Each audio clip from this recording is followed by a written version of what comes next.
আমি দুবাই প্রবাসী, সিন্ডিকেট বন্ধ করা হোক, তীব্র নিন্দা প্রতিবাদ জানাচ্ছি। সবাই আওয়াজ তোলেন। আসুন আমরা সবাই প্রবাসী এক হইয়া একটা ঐক্যবদ্ধ একটা জোট হইয়া আমরা রেমিটেন্স গুলা টোটাল 3টা মাস বন্ধ করে দেই। 3 মাসের ভিতরে দেখবেন যাইতে হইব না, 3 মাসের ভিতরে ইনশাল্লাহ এটা সমাধান একটা ইনশাল্লাহ আসবো।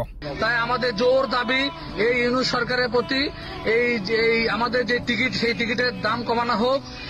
পৃথিবীর একমাত্র বুলেট প্রুফ সিন্ডিকেট হলো বাংলাদেশ বিমানের টিকিট সিন্ডিকেট। পৃথিবীতে এমন কোনো পারমাণবিক বোমা আবিষ্কার হয়নি যেটা বিমানের টিকিট সিন্ডিকেট ভাঙতে পারবে। এই সিন্ডিকেট ভাঙা তো দূরের কথা, এই সিন্ডিকেটে ফাটলও ধরাতে পারেনি কোনো সরকার।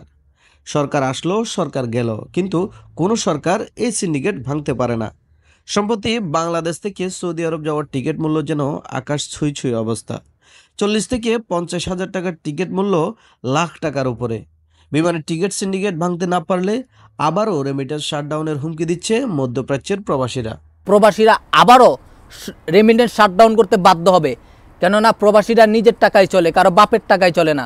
আসুন আমরা সবাই প্রবাসী এক হইয়া একটা ঐক্যবদ্ধ একটা জোট হইয়া আমরা রেমিটেন্স গুলা টোটাল 3টা মাস বন্ধ করে দেই। 3 মাসের ভিতরে দেখবেন যাইতে হইব না, 3 মাসের ভিতরে ইনশাল্লাহ এটা সমাধান একটা ইনশাল্লাহ আসবো।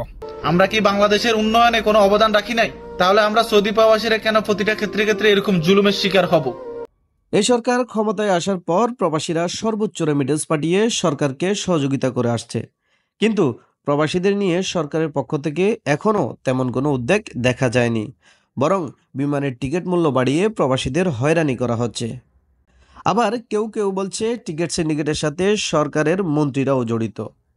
একটা ওয়ান ওয়ে টিকিট 80,000 টাকা হতে পারে, এইটা কিভাবে সম্ভব? নিশ্চয়ই এর সাথে মাননীয় মন্ত্রী, সচিব মহোদয় এবং সিভিল এভিয়েশন কর্তৃপক্ষ জড়িত রয়েছে। তাই আমাদের জোর দাবি এই ইউনূস সরকারের প্রতি এই আমাদের যে টিকিট সেই টিকিটের দাম কমানো হোক। প্রবাসীদের দাবি যাতে অতি দ্রুত বিমানের টিকিট সিন্ডিকেট ভেঙে দিয়ে প্রবাসীদের দাবি পূরণ করা হয়। তৌহিদুল ইসলাম সোহাগ, আরব বাংলা নিউজ, সংযুক্ত আরব আমিরাত।